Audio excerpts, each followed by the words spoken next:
ఈ కేంద్రం ఈ చిన్నపాటి డిఫరెన్స్ మేము భరించము, మా వల్ల కాదని చేతులు ఎత్తేసారు.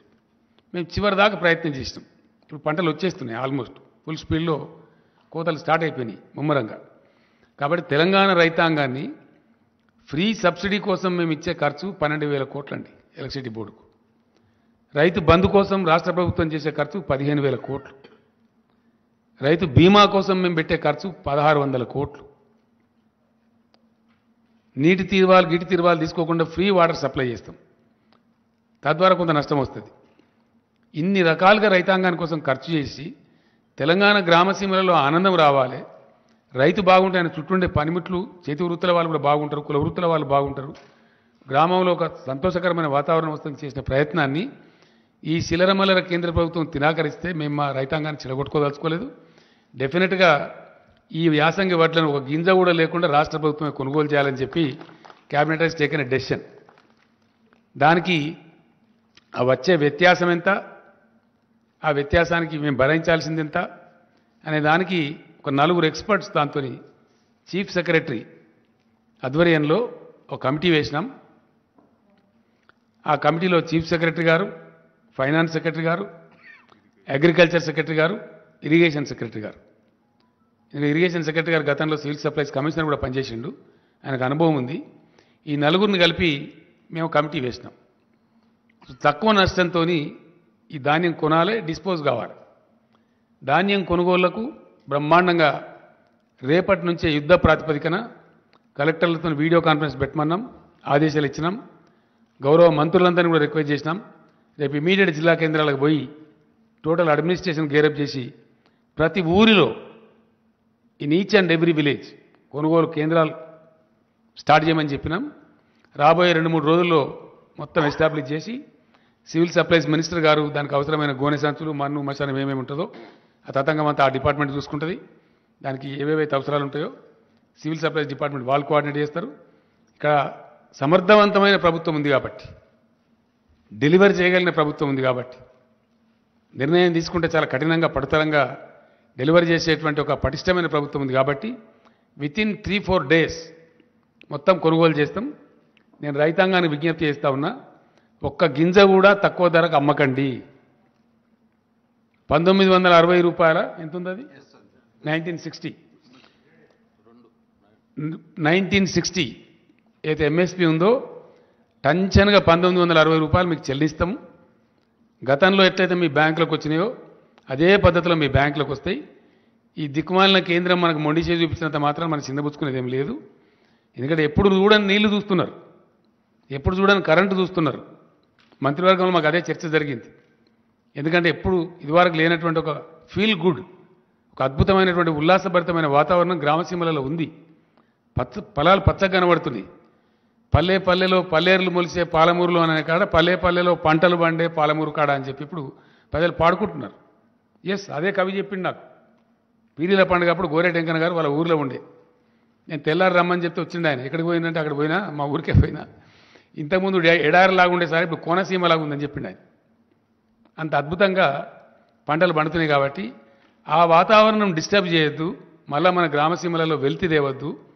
సరే, మనకు 2,000-3,000 కోట్లు 4,000 కోట్ల ఖర్చు అయినా మంచిదే, రైతాంగాన్ని చిన్నబుచ్చొద్దని చెప్పి ప్యూర్లీ రైతుల యొక్క ఇంట్రెస్ట్లో ఈ కొనుగోలు చేయాలని నిర్ణయించినాం. కాబట్టి రైతులు ఎవ్వరు కూడా ధాన్యం తక్కువ ధరకు అమ్మకండి, నో డిస్ట్రెస్ సేల్. ప్రతి గింజ ప్రభుత్వం కొంటుంది, ఒకరోజు వెనుకనో ముందో. కాబట్టి దాన్ని చేయాలని చెప్పి కోరుతున్నాను నేను. మీరు తక్కువ ధరకు అమ్ముకోవద్దు. దాని తర్వాత రెండవ విషయం ఏంటంటే, తెలంగాణ రాష్ట్రం తరఫున నేను మొన్ననే చెప్పిన, తప్పకుండా నిన్న మొన్న నాకుండే చిన్న ఆరోగ్య సమస్య వల్ల ఢిల్లీలో దాదాపు 8 రోజులు గడిపిన నేను. చాలామంది మిత్రులు కలిసిండ్రు, చాలామంది ఎకానమిస్టులు కలిసిండ్రు, రాజకీయ నాయకులు కూడా కలిసిండ్రు, కొందరు ఫోన్లో మాట్లాడిన, కొందరు కలిసిండ్రు, రకరకాలు జరిగింది. భారత మేధోవర్గం మొత్తం ఆలోచిస్తూ ఉంది. అలా భారతదేశాన్ని ఇప్పుడున్న ప్రభుత్వం, అధికార పార్టీ బీజేపీ ఒక దుర్మార్గమైనటువంటి, అనారోగ్యకరమైనటువంటి, అనాలోచితమైన విధానంలో వాళ్ళ సంకుచిత రాజకీయాల కోసం మతోన్మాదాన్ని పెట్టరేగేటువంటి ప్రయత్నం చేస్తూ ఉన్నారు. అన్ని రకాలుగా దేశాన్ని దెబ్బతీసిండ్రు. జీడీపీ మొత్తం నాశనం అయిపోయింది. ఎకానమీ చెల్లాచెదురైంది, నిరుద్యోగ సమస్య పెరిగింది, ఆరోగ్య సమస్యలు పెరిగినాయి, పరిశ్రమలు మూతపడుతున్నాయి, అన్ఎంప్లాయ్మెంట్ పెరిగిపోయింది, హంగర్ ఇండెక్స్లో కూడా క్షీణించిపోయింది, ఇబ్బడి ముబ్బడిగా విపరీతమైన సెస్సుల రూపంలో ప్రభుత్వం ట్యాక్సులు పన్నులు విధిస్తూ ఉంది, నిత్యావసరాల ధరలు పెంచుతూ ఉంది, సామాన్య ప్రజలు నడ్డి విరుస్తూ ఉంది.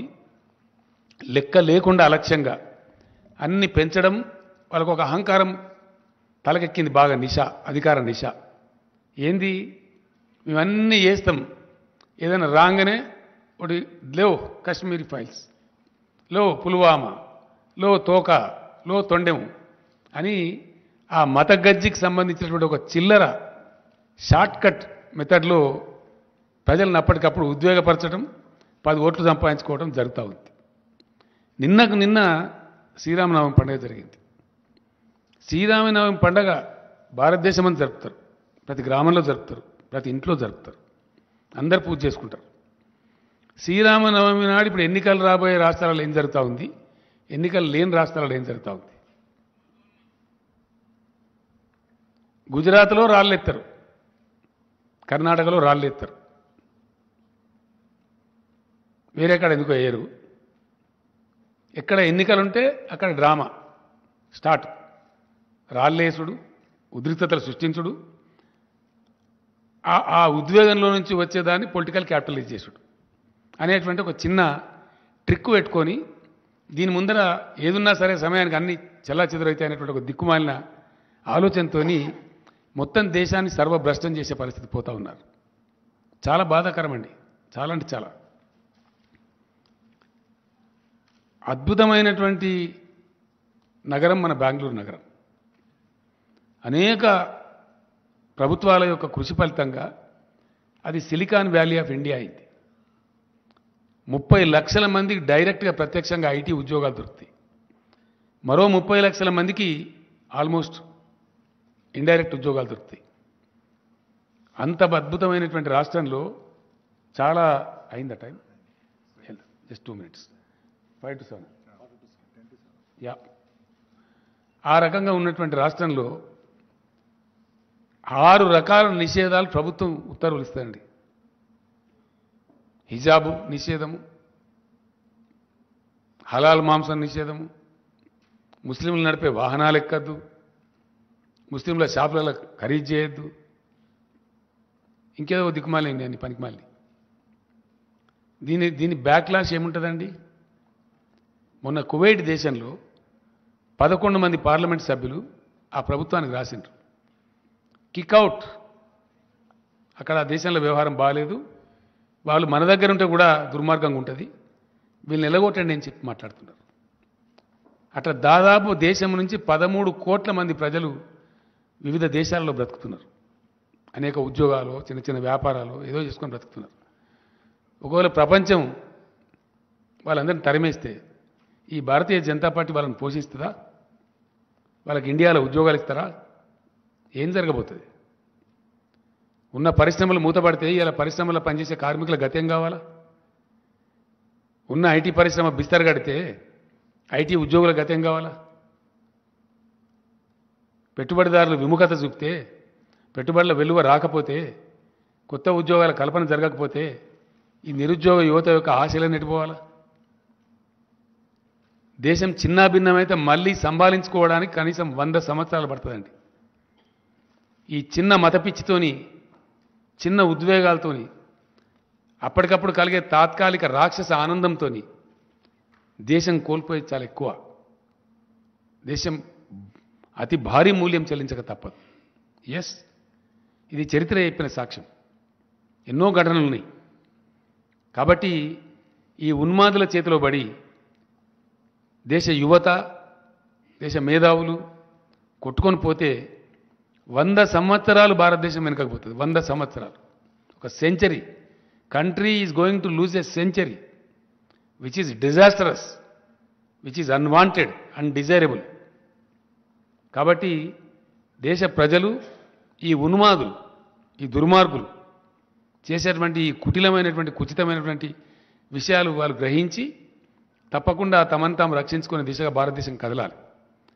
ఇది బుద్ధిజీవుల దేశం. డెఫినెట్లీ నేను బలంగా నమ్ముతాను, ఇండియా రియాక్ట్స్. ఇండియా బుద్ధు దేశం కాదు, బుద్ధిజీవుల దేశం. యాజ్ అండ్ వెన్ గివెన్ తప్పకుండా భారత ప్రజ తిప్పి కొడుతుంది, గిల్లి పడేస్తుంది. మేమేదో ఇవాళ ఉన్నామని అహంకారపూరిత మాటలు మాట్లాడి రాష్ట్రాల నుంచి వచ్చే మంత్రులను, రాష్ట్ర ప్రభుత్వాలను అరాకిరిగా మాట్లాడి, ఇష్టం వచ్చిన కథలు మాట్లాడి మేము నడిపించగలుగుతాం అనుకుంటే హిట్లర్లు, ముస్సోలినీలు, నెపోలియన్లే పోయిన చరిత్రలో. అంతకన్నా గొప్పలు కాదు వీళ్ళు. అందుకు సంబంధించి తప్పకుండా తెలంగాణ రాష్ట్రం నుంచి భారతదేశాన్ని చైతన్యపరచడంలో, దక్షిణ భారతదేశాన్ని చైతన్యపరచడంలో ఏదైతే నేను ప్రముఖ పాత్ర వహిస్తాను చెప్పినో తప్పకుండా ఆ పోరాటాన్ని బాగా ఇంటెన్సిఫై చేస్తాం. ఎస్, నేను నాకు రైతు నాయకులు కూడా ఇక్కడ కలిసినరు, మాట్లాడినరు. భారతదేశానికి ఇవాళ భారతదేశ రైతులు ఇప్పటికే సతమతమవుతా ఉన్నారు ఒక పర్ఫెక్ట్ పాలసీ లేక. ఆ రైతాంగానికి దిక్కు దివాణం లేకుండా అయిపోయింది. వాళ్ళని బికారులుగా చూస్తూ ఉంది ఈ ప్రభుత్వం, గతి లేని వాళ్ళుగా చూస్తూ ఉంది. ఏం చేస్తారు మమ్మల్ని అని అనుకుంటా ఉంది. ఏం చేసినారు? మీ మెడలే వంచి ప్రధానమంత్రితోనే క్షమాపణ చెప్పించారు. అది మర్చిపోవద్దు, జాగ్రత్త. ఇండియా రాజ్యాంగపరమైన రక్షణలు ఇస్తూ, మినిమం సపోర్ట్ ప్రైజ్కు రాజ్యాంగ రక్షణ ఇస్తూ, రైతుకు ఇంటిగ్రేటెడ్ న్యూ అగ్రికల్చర్ పాలసీ రావాలి ఈ భారతదేశంలో. ఒక integrated new agriculture policy of India రావాల్సిన అవసరం ఉంది. డెఫినెట్గా దాన్ని నేను పిలుస్తున్న ఎకానమిస్టులను కూడా చాలామందిని, అశోక్ గులాటి గారు కూడా వస్తామన్నారు, దాన్ని మొత్తం ఆ రైతు నాయకులు కూడా వస్తామన్నారు. త్వరలోనే హైదరాబాదులో మొత్తం భారత రైతాంగానికి సంబంధించిన అన్ని రాష్ట్రాల రైతు ప్రతినిధులను, ఢిల్లీలో ఉద్యమం నిర్వహించిన రైతు సంఘాలను హైదరాబాద్కే పిలిపించి ఇక్కడ వర్క్షాప్ పెట్టి ఆ పాలసీ ఇక్కడ డిక్లేర్ చేస్తాం.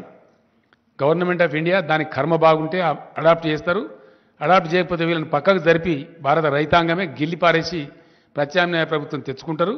మంచి ఆనందపూర్వకమైనటువంటి న్యూ అగ్రికల్చర్ పాలసీ ఆఫ్ ఇండియాను ఇంప్లిమెంట్ చేసుకుంటారు. అప్పుడు కలకలలాడే భారతదేశం ఉంటుంది, ఇక వెలవెలవే భారతదేశం ఉండదు. రైతులు బికారులు ఉండే భారతదేశం ఉండదు, రైతులు ఇంత హీనంగా చూడబడే భారతదేశం ఉండదు. దానికోసం కూడా భగవంతుడు నాకు ఇచ్చిన సర్వశక్తులు ధారబోసి ప్రయత్నం చేస్తాం, ఆ విధంగా ముందుకు పోతాం. Thank you. No more questions today because నాకు సీజే గారితో అపాయింట్మెంట్ ఉంది. Will meet tomorrow or day after. Thank you.